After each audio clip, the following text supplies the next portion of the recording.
Hello everyone, welcome to Study House. I hope you all are good and fine.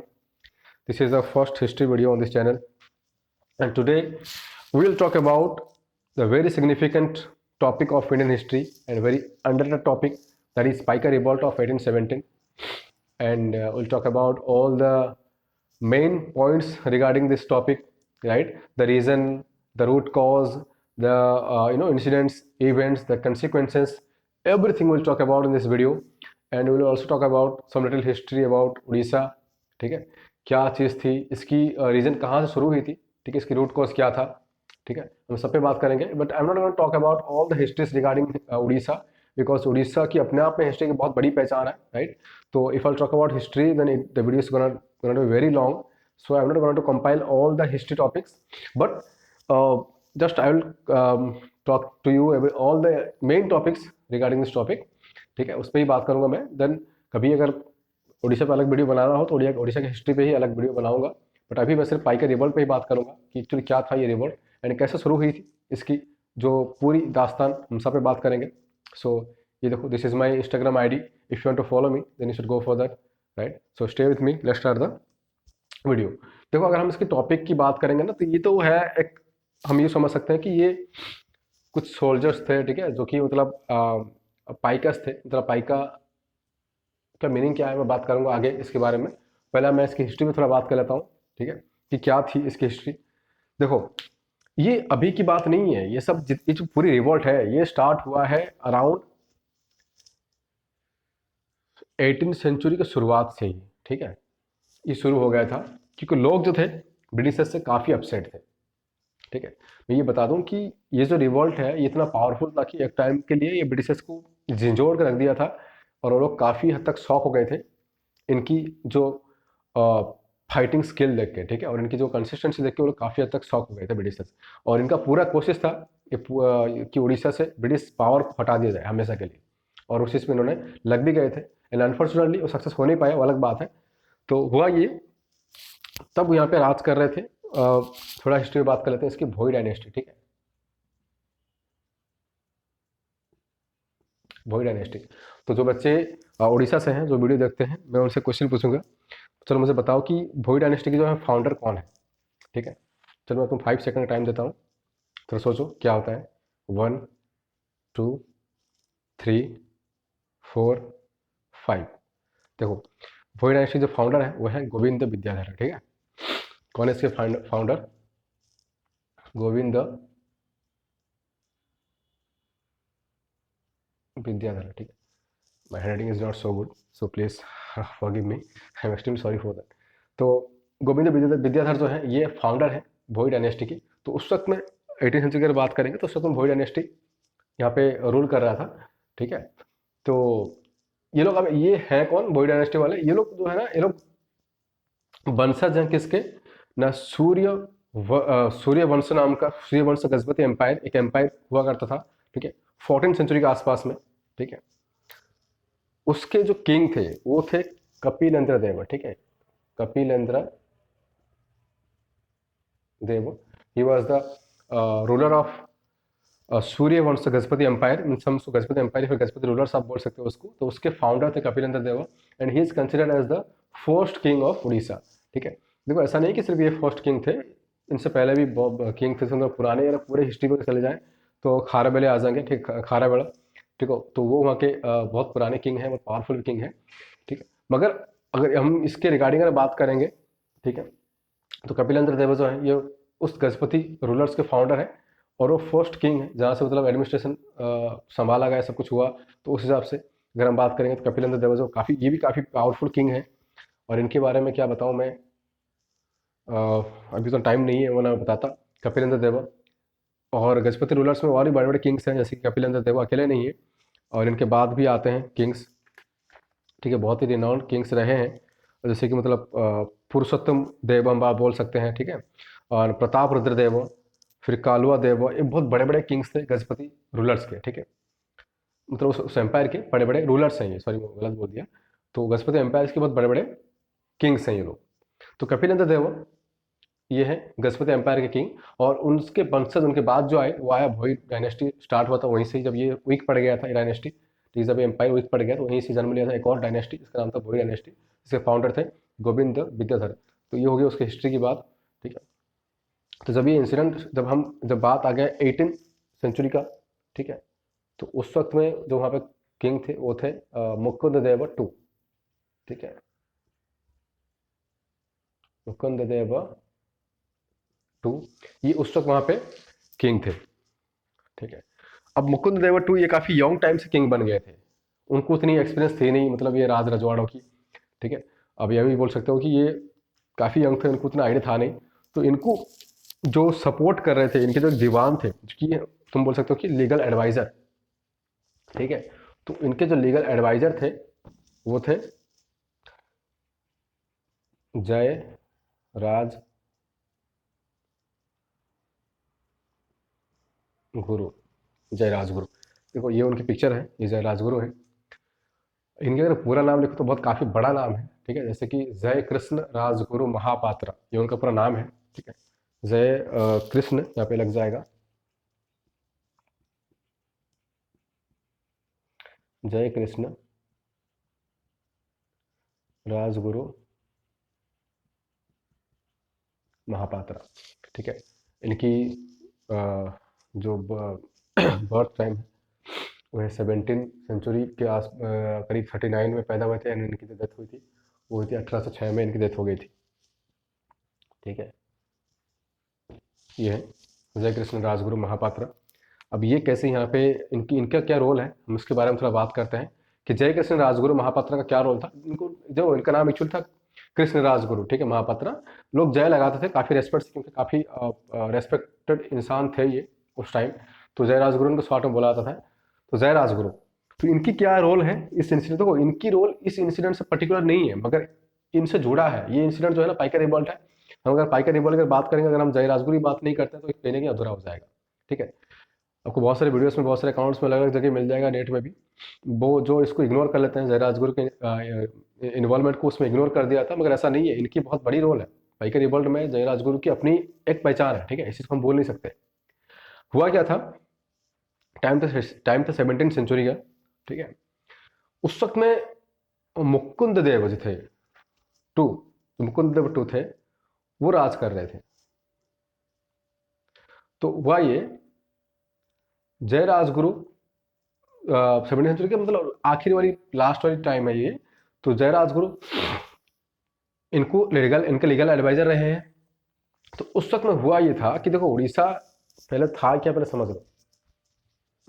पहले यहाँ पे Mughals आए, ठीक है, मैं सिर्फ इससे जुड़ी हुई बातें करता हूँ, पूरा हिस्ट्री में नहीं आता हूँ। मुगल के बाद मराठा आए, ठीक है, फिर आ गए ब्रिटिश। तो इस चेन को आपको याद रखना है, मुगल, फिर मुगल से ये जो उड़ीसा की जो पूरा भागदौड़ की जिम्मेदारी जो है मराठा से ले लिए, मुगल को हरा के, फिर मुगलों से हरा के ब्रिटिश से ले लिए, ठीक है। तो ये जब मुगलों के, अब छोड़ो, इनकी इसमें इन्वॉल्वमेंट नहीं है, मराठास एंड ब्रिटिशर्स की टाइम है ये अभी।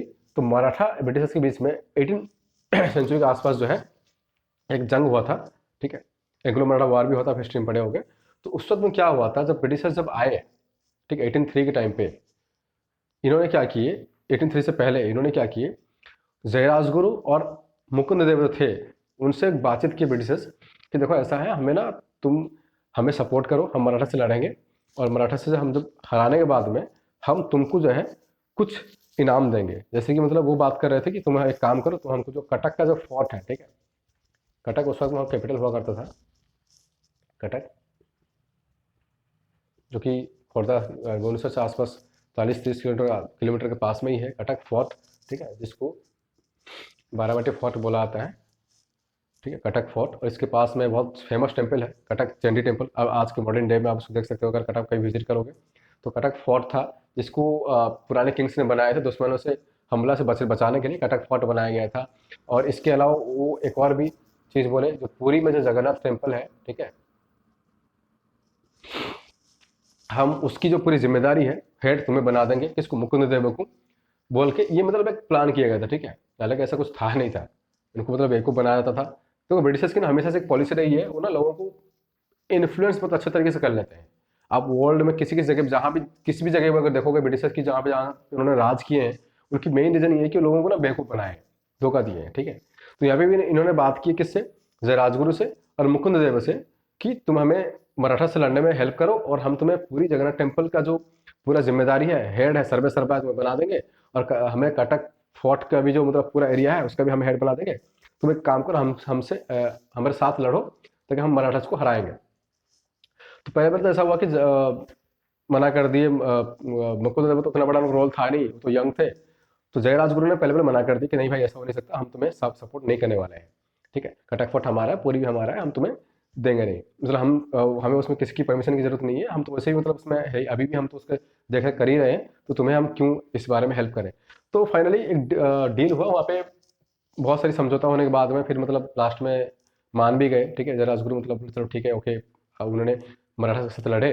तो जब मराठा के साथ वॉर हुआ, जब होने के बाद जब ब्रिटिश ने जीत गए मराठा से, ठीक है, अब उन्होंने क्या किया, उड़ीसा पे कब्जा कर दिया ब्रिटिशर्स।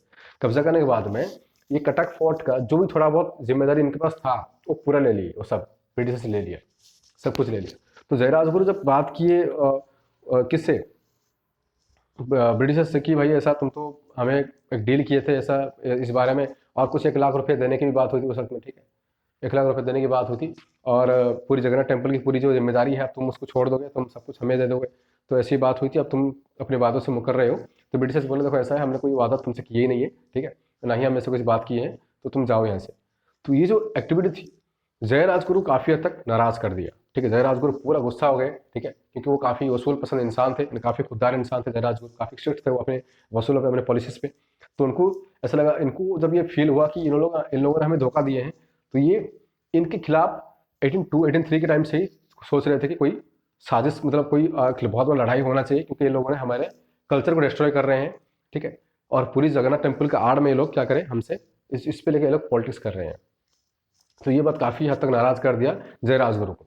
तो जय राजगुरु ने क्या किए, मुकुंद देव के साथ मिलकर 1803 में एक बहुत बड़ा ग्रुप लेकर, सैनिकों का ग्रुप लेकर इनसे लड़ने आ गए।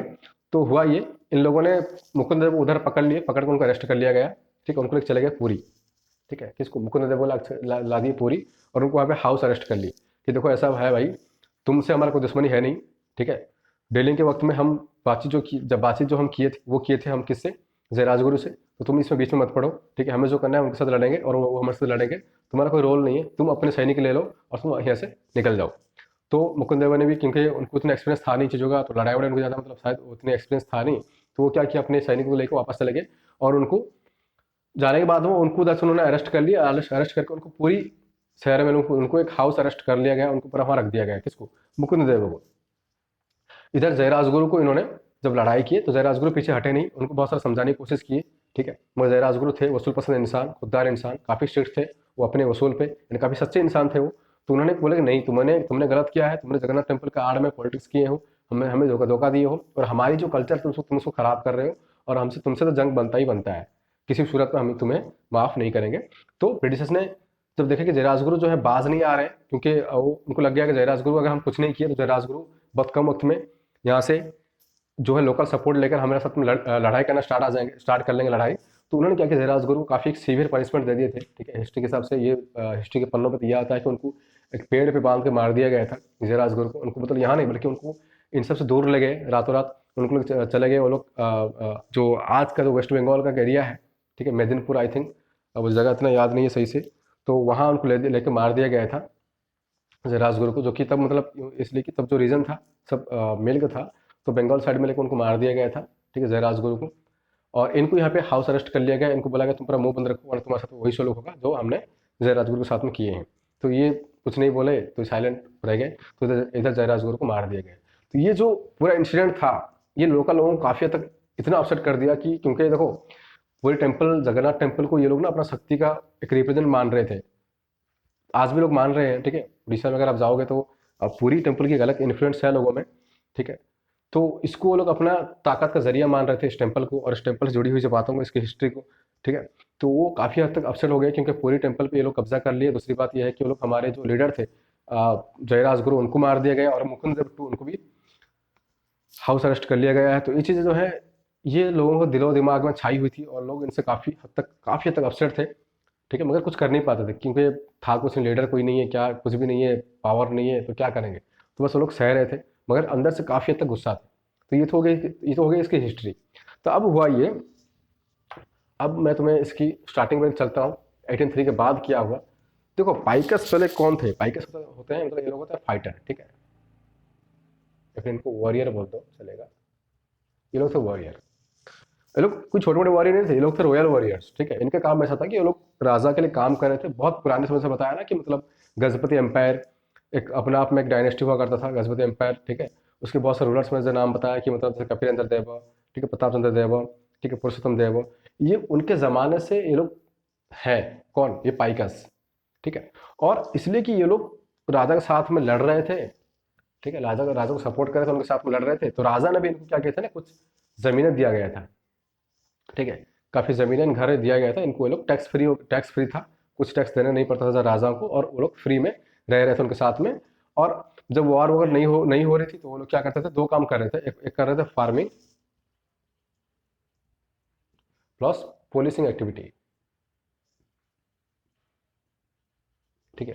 देखो उस वक्त में पुलिस की ज़्यादा इन्फ्लुएंस थी नहीं, तो ये लोग जो है पुलिसिंग हरकत मतलब पुलिसिंग एक्टिविटी कर, जैसे लॉ एंड ऑर्डर मेंटेन करना, कुछ की लड़ाई झगड़ा हो गया तो उसको सॉल्व करना हो गया, इतनी सारी प्रॉब्लम थी वो लोग सॉल्व कर रहे थे। और इधर फार्मिंग भी कर रहे थे वो लोग, ठीक है। तो ये चल रहा था। तो जब ब्रिटिश जब रूल पे आ गए, ठीक है, मतलब जब टाइम आ गया किसका, मेजर फ्लेचर, ठीक है, 1803 के बाद में मेजर फ्लेचर, ठीक है, ये चीफ थे, ठीक है, उस टाइम उड़ीसा के। तो इनका जब टाइम आया तो इन्होंने क्या किए, कुछ एडमिनिस्ट्रेटिव चेंजेस लाए, जिससे काफ़ी हद तक लोग नाराज़ हो गए, ठीक है। तो उनमें से ना, अब ये जो इसकी कॉज की अगर बात करेंगे तो मैं कॉज में तुमको सिर्फ कुछ पॉइंट्स लिखूंगा, उस पॉइंट्स पे ही हम बात करेंगे, ठीक है।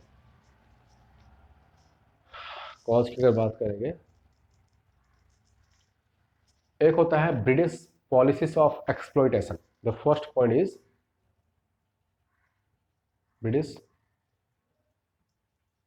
Policies of exploitation, right? The second is faulty revenue policy,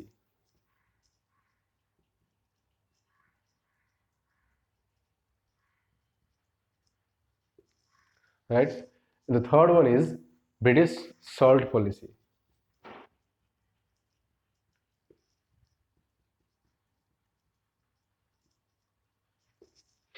right? And the fourth one is difficulties of Khurda people. देखो इसको छोड़ दिए इतनी, मतलब मैं पहले बता दिया उसके बारे में, खुर्दा पीपल डिफिकल्टी, जिस बारे में लोग जो नाराज हो गए थे जयराजगुरु के इंसिडेंट के बाद से ही। फिर आया था न्यू मॉनिटरी सिस्टम, और लास्ट में आता है मेन कॉज, जो कि डिफिकल्टी ऑफ बक्सी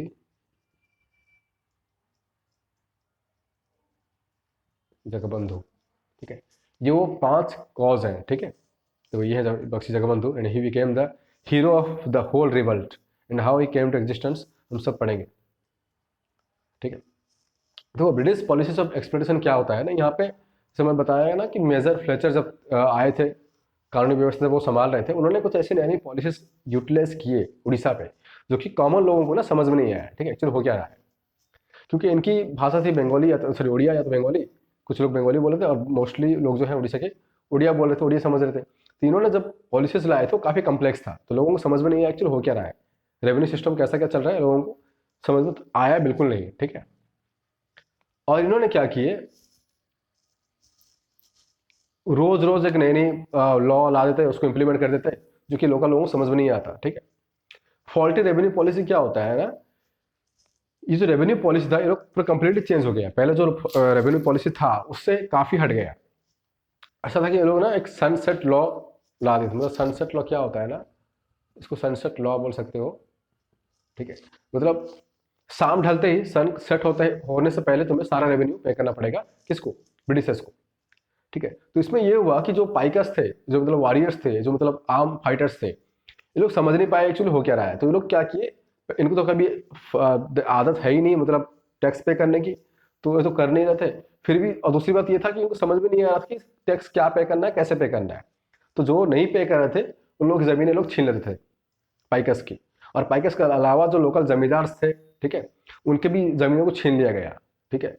जो दे रहे थे उनका भी छीन रहे थे, जो नहीं दे रहे थे उनका भी छीन रहे थे। एक तरह से इनको मतलब बस एक रूल करना था, अपना मोनोपोली यूज़ करना था और इससे ज़्यादा और कुछ नहीं, तो लोग छीन लेते थे ज़मीनों को, ठीक है। तीसरा रीजन था ब्रिटिश सल्ट पॉलिसी। ये एक बहुत बड़ा रीजन रहा, ठीक है। हालांकि सारे 5 जो रीजन मैंने लिखा हूँ सबके सब ऑथेंटिक है। ब्रिटिश सॉल्ट पॉलिसी क्या होता है? देखो, उड़ीसा जो है ना, ये एक कोस्टल एरिया है, ठीक है। आज अगर आप जाओगे उड़ीसा तो वहाँ पे आप देखोगे चिलिका है, ठीक है। बालुआ का आसपास एक एरिया, चिलिका मतलब जो कि एशिया का सबसे बड़ा लेक है, ठीक है। और पुरी, ठीक है। तो जितने सी वाटर उस वक्त में, आज के मॉडर्न डे के हिसाब से पहले मतलब वो ज़्यादा और भी कोस्टल एरिया था, तो वहाँ पे जो मेन काम था लोगों का, फार्मिंग के अलावा एक और काम था, वो लोग सॉल्ट बना रहे थे, ठीक है। सॉल्ट मैन्युफैक्चर हो रहा था वहाँ पे, तो सॉल्ट मैन्युफैक्चर प्रोसेस को भी इन्होंने अपनी तरफ ले लिए, ठीक है। ये ब्रिटिशर्स उसको मतलब उनसे हक छीन लिए वहाँ के लोकल लोगों से, और वो खुद सॉल्ट बनाएंगे, और कोई भी अगर सॉल्ट खरीदेगा तो वो उनसे खरीदना पड़ता था, और उसकी प्राइस जो है काफ़ी बढ़ गई थी। अब देखो, सॉल्ट अगर बनाई मैन्युफैक्चर हो रहा था तो इसका सिंपल मतलब ये है कि वहाँ के लोकल जो लोग होंगे वो इस सॉल्ट को थोड़ा बहुत ट्रेड करते होंगे, बेचना खरीदना करते होंगे। तो जब इन्होंने ले लिए तब लोकल लोगों की जो नौकरी थी वो कहीं ना कहीं चली गई, ठीक है। और जो लोग सॉल्ट यूज़ करने के लिए भी मतलब अगर उन्हें ज़रूरत पड़ती थी तो उनसे खरीदना पड़ता था, तो प्राइस काफ़ी हाई था। देखो, मैं यहाँ पे सबका ये आप यहाँ से पढ़ सकते हो, ठीक है। उसके पहले मैंने जो फॉल्ट रेवेन्यू पॉलिसीज का भी दे दिया हूँ, ये यहाँ भी पढ़ सकते हो आप। तो ये ब्रिटिश सॉल्ट पॉलिसी का एक छोटा सा ब्रीफ अकाउंट है, आप उसको वहाँ से पढ़ भी सकते हो आराम से, कोई दिक्कत नहीं है। फिर आया न्यू मॉनिटरी सिस्टम, ठीक है। ये क्या था? देखो, पहले ऐसा होता था कि जो लोकल ट्रेडर्स थे वो लोग कौड़ी करेंसी यूज़ कर रहे थे, ठीक है। ऐसा होता कौड़ी, आप देख सकते हो पिक्चर में, ठीक है। इसको सेल बुलाता था, ठीक है। तो कौड़ी करेंसी का यूज़ हो रहा था ट्रेडिंग के लिए। तो जब ब्रिटिशर्स आए तो उनको कौड़ी करेंसी समझ में नहीं आया, तो वो उनको ये कंसेप्ट समझ में नहीं आया, ठीक है। तो वो लोग क्या किए, उनको जो डेली लाइफ में जो खरीदी फरोख्त करने के लिए, जो मतलब छोटी मोटी चीज़ खरीदने के लिए, स्टफ्स खरीदने के लिए उनको जो ज़रूरत होती थी, वो इसको यूज़ नहीं कर पाते थे। तो उन्होंने क्या किए, एक सिक्का सिस्टम लॉन्च कर दिए, ठीक है। सिक्का सिस्टम अराउंड 1804 में उन्होंने इस चीज़ को लॉन्च किया, सिक्का सिस्टम। मतलब करेंसी के बदले सिक्का यूज़ करोगे, ठीक है, सिक्का यूज़ करोगे। तो ये जो सिक्का का यूज़ था, ये लोकल लोगों को समझ नहीं आया कि सिक्का का यूज़ कैसे हुआ।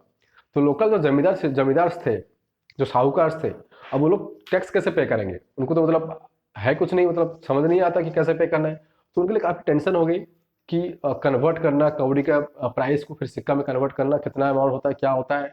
तो उनको कोई आइडिया समझ में नहीं आया, तो वो लोग काफ़ी परेशान हो गए थे, और उनकी जो जमींदारी थी काफ़ी हद तक नुकसान में आ गई थी। तो जैसे मैं बताया पहले भी, जो लोग नहीं दे पा रहे थे, टैक्स पे नहीं कर पाते थे सनसेट लॉ के हिसाब से, उनकी ज़मीन भी छीन लिया जाता था। तो ये जो थी वहाँ के लोकल लोगों को काफ़ी हद तक नाराज़ कर दिया था। ये आप पढ़ सकते हो, न्यूमेरिक सिस्टम को मैंने यहाँ पे भी एक अकाउंट लगा दिया हूँ स्क्रीन पे, आप उसको पढ़ सकते हो स्क्रीनशॉट लेकर, ठीक है। तो ये इससे इस जो कौड़ी सिस्टम की जो चिबन, इसको जो एबोलिश कर देंगे कम्प्लीटली, ये काफ़ी लोकल लोगों को काफ़ी हद तक नाराज़ कर दिया था। तो ये भी एक बहुत बड़ा रीज़न है कि इस रिवोल्ट के होने में, ठीक है। अब फिर यहाँ पे फिर आते हैं, एंट्री करते हैं यहाँ पे, जो हीरो है बख्शी जगबंधु विद्याधर। देखो, अब इनकी लेवल आप यहीं से समझ सकते हो कि इनके नाम पे उड़ीसा में बहुत बड़ा कॉलेज है, जो कि बीजेपी कॉलेज है, ठीक है, भुवनेश्वर में है, कैपिटल सिटी। बीजेपी कॉलेज है जो कि इनके नाम से ही है, बख्शी जगबंधु विद्याधर। अगर इनकी पूरा नाम बोल तो काफ़ी लंबा है नाम उनका, बख्शी जगबंधु विद्याधर ब्रह्मबरा राय, ठीक है। बख्शी जगबंधु विद्याधर ब्रह्मबरा राय। भाई बहुत लंबा नाम है, मैं इसको सही से प्रोनाउंस भी नहीं कर पाता सही, शायद सही से, ठीक है। ये थोड़ा मतलब कुछ कल्चरल नाम है थोड़ा उनका, बख्शी जगबंधु विद्याधर ब्रह्मबर राय, ये उनका पूरा नाम है, बट उनको बख्शी जगबंधु विद्याधर लोग नाम से बोल रहे थे, पुकार रहे थे, ठीक है। तो बख्शी जगबंधु का भी यहाँ पे एंट्री होता है। इनका क्या सिस्टम है? देखो, इनका दो रीजन है। एक तो ये चीफ कमांडर थे इन पाइकस के। तो पाइकस सब जब पाइकस के साथ में जब ऐसा हुआ था, जब उनकी ज़मीनें छीन ली गई थी, तो उस टाइम पे तो काफ़ी नाराज़ थे ही थे। उसके बाद क्या हुआ ना, इनको ना पर्सनल, जो मैं बताया ना कि मतलब गजपति एम्पायर था, वहाँ के रूलर से इनको पर्सनली बहुत सारी ज़मीनें दिया गया था, पर्सनली। इनके हक में था उसके मालिक एक खुद बख्श जगवंत थे, ठीक है। अब ब्रिटिश ने क्या कि इनकी जो नई पॉलिसी आई टैक्स पॉलिसीज, तो ये भी इनको समझ में नहीं आया किसको, बख्श जगवंत विद्याधर को भी ये चीज़ें समझ में नहीं आई। देखो ये बख्श जगवंत विद्याधर है, ठीक है, और मैं पूरा इनका अकाउंट भी लगा दिया, उसको पढ़ लेना यहाँ पे। तो इनको भी समझ नहीं आया कि पॉलिसीज क्या थी, ठीक है। तो इसके इनके साथ कुछ घोटाला हुआ, कुछ स्कैम हो गया, ठीक है। हुआ यूं, ये कुछ टैक्स पे करने के समझ नहीं पाए कि क्या पे करना है, कैसे पे करना है। तो इनके बारे में उनके आसपास के कुछ लोग थे, जैसे मतलब एक थे, मतलब एक आदमी था प्रसाद सिंह, ठीक है,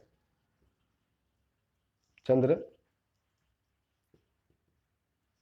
प्रसाद सिंह।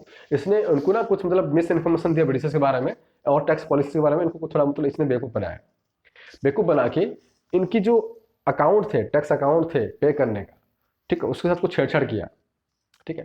तो छेड़छाड़ किया, इनकी जमीनें जो थी इनडायरेक्टली अभी इनके हक में है ही नहीं, शायद उनसे कुछ मतलब गलत करके साइन वगैरह ले लिया होगा, कुछ किया होगा, ठीक है। तो ये आप गेस कर सकते हो कि मतलब कुछ अकाउंट के हिसाब से हिस्ट्री में ये आता है कि ये ब्रिटिश से मिला हुआ था, जब तो ये मेजर फ्लेचर थे उनके साथ में ये मिला हुआ था। तो इन्होंने उनके साथ में कुछ छेड़छाड़ किया, और ब्रिटिशर्स जब होश आया, ठीक है, कि कुछ शायद तो कुछ तो शायद मतलब गलत हो ही रही है, दाल में कुछ काला है, तो इनको जब चीज़ें का जब मतलब मालूम पड़ा, तो इन्होंने क्या किए, जो लोकल कमिश्नर थे वहां पे रिचार्डसन,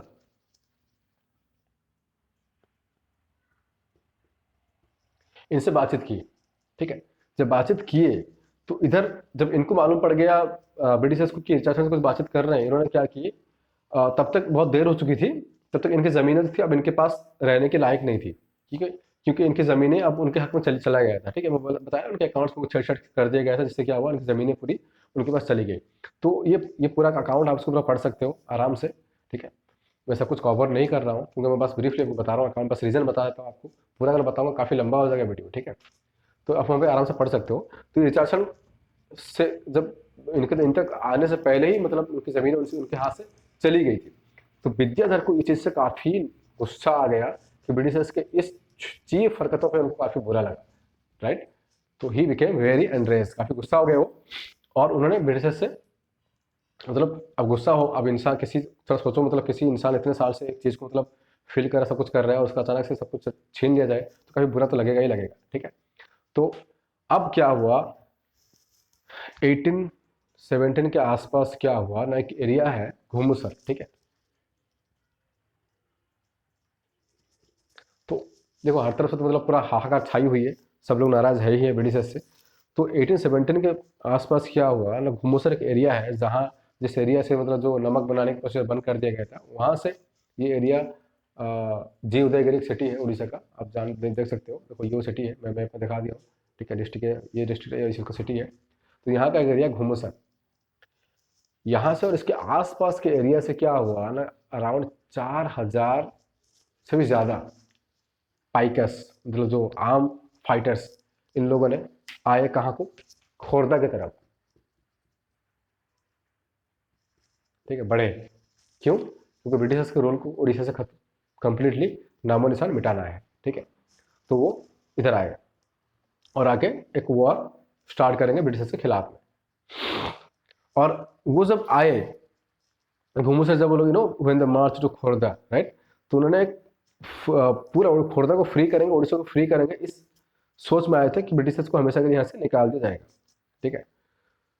तो मगर तो वॉर छिड़ गई, ठीक है। जब ये वॉर हुआ तो इन्होंने सबसे पहले क्या किया, आसपास के पुलिस स्टेशन से उसको मतलब जला दिए, तोड़ फोड़ कर दिया गया, बहुत से ब्रिटिशर्स को पीटा गया पकड़ के रास्ते में, ठीक है। और उनकी जो जो हेड ऑफिस जहाँ पर थे तो वो सब कुछ तोड़ फोड़ कर दिया गया, ठीक है। और इनके साथ साथ कौन जुड़ गए, इसके आसपास के जो राजा थे पिपली के लोकल रूलर, ठीक है। और क्या था वो, नयागढ़, ठीक है, नयागढ़, ठीक है, बानपुर, ठीक है, ऐसे कटक, ये सब के जो लोकल जो आसपास के जो रूलर थे वो लोग भी जुड़ गए, और उनके भी बहुत सारे लोग जो हैं इस पूरे रिवोल्ट में जुड़ गए। और अब ये जो रिवोल्ट है पूरा ऑल ओवर उड़ीसा फैल गया था, ठीक है। ये सब मिलकर ब्रिटिशर्स के साथ में लड़ रहे हैं, और उनके मतलब जो हेड ऑफिस है उसको तोड़ रहे हैं, उनके लोगों को पीट रहे हैं, और उनके पुलिस स्टेशन को जला रहे हैं। ये काम चलता रहा। मगर देखो मैं हमेशा से बोलता हूँ ना कि ब्रिटिशर्स के पास दिमाग थी, और उन्होंने उनके दिमाग का यूज़ किए। एक साल भर के अंदर में उन्होंने क्या किया, पूरे इस रिवॉल्ट को पूरे इन रेबेलियंस को उन्होंने पूरा सप्रेस कर दिए। सप्रेस करने के बाद में उन्होंने क्या कर दिए, इसको बहुत अच्छे से लीड कर रहे थे बख्शी जगबंधु विद्याधर, ठीक है, बहुत ग्रेट कमांडर थे और उनकी कमांड से बहुत सारे काम हुई। ऐसा नहीं कि मतलब लड़ नहीं पाए थे, बहुत खतरनाक लड़े थे इन लोगों ने, ठीक है। ब्रिटिशर्स के काफी हद तक बोला ना, मैं जैसे पहले ही बताया, नींव हिला कर रख दिए थे लोग, ठीक है। और बख्शी जगबंधु की कमांडरी जो थी वो बहुत आला दर्जे की थी, बहुत खतरनाक और उनकी सोच थी। सब कुछ हुआ, मगर अनफॉर्चुनेटली इसको 1 साल 1 साल के अंदर में इसको पूरा सप्रेस कर दिया गया पूरे रिवॉल्ट को। और उधर बख्शी जगबंधु विद्याधर को उन्होंने अरेस्ट कर लिए और कटक लेके चले गए, ठीक है। कटक लेके चले गए उनको, मतलब वहाँ पे लेके बंदी बना दिए, ठीक है। बंदी बना दिए, फिर बाद में बख्शी जगबंधु विद्याधर जो है मतलब सरेंडर कर लेते हैं। क्योंकि देखो जब इंसान मतलब मेंटली टूट जाता है तो अब वो सरेंडर कर ही लेगा, वो क्या कर सकता है, ठीक है। क्योंकि इधर जो मतलब इनिशियली तो मतलब ऐसा देख के लग रहा था कि ये लोग उनको डोमिनेट कर रहे हैं, फिर बाद में ब्रिटिशर्स ने इनको डोमिनेट किए, काफ़ी ब्रुटल तरीके से मारा गया, ठीक है। घरों को जलाया भी गया था, तोड़ा भी गया था किसी के घरों को, ठीक है। जितने सारे पाइकस थे उनके फैमिली को काफ़ी हर्ट किया गया था, उनकी ज़मीनों को छीन लिया गया था। और उनके अनाजों में मतलब उसको मतलब अनाजों को मतलब ऐसा बोला था कि अनाजों पे आग भी लगा दिया गया था, ठीक है। ये सारे इंसिडेंट जो है विद्याधर को, बख्शी जगबंधु विद्याधर को अंदर से पूरा तोड़ दिया था। तो काफ़ी फाइनली वो सरेंडर कर दिए इस इंसिडेंट के बाद में, और उनको लेकर चला गया, उनको लेकर चले गए लोग कटक, ठीक है। और उनकी डेथ तक 1829 तक, ठीक है, वहाँ पे जब उनकी डेथ होती है तो वहीं तक उनको कटक में टिल डेथ उनको कटक में ही रखा आता है। उनको भी हाउस अरेस्ट कर लिया था, ये समझ लो, ठीक है। तो ये था पूरा इंसिडेंट, ठीक है। पाइकस के काफ़ी नुकसान होता पाइकस को, ठीक है। ये देखो 2017 में ये पीएम मोदी जी ने अब जब उड़ीसा गए थे, उन्होंने पाइकस के फैमिली को थोड़ा मतलब सलाह दिए थे और उनसे मिलकर काफ़ी उनसे बातचीत भी हुई थी, वो पिक्चर है, ठीक है। तो अब हुआ क्या था, तो ये तो पूरा उसका रिबल का मैंने बता दिया, रीज़न कंसिक्वेंसेस, सॉरी रीज़न बता दिया, इंसिडेंट बता दिया। अब उसके बाद हुआ क्या वो बता रहा हूँ, ठीक है। पूरे 1 साल के बाद में जब इस पूरा रिवॉल्ट जब खत्म हो गया, थोड़ा शांत पड़ गया, तो फिर इस पर एक कमेटी बिठाई गई थी इसके इन्वेस्टिगेट करने के लिए, ठीक है। एक कमेटी पूरा बिठाया गया था इसको इन्वेस्टिगेट करने के लिए। तो जो वेटर अवेयर हैं, ठीक है, वेटर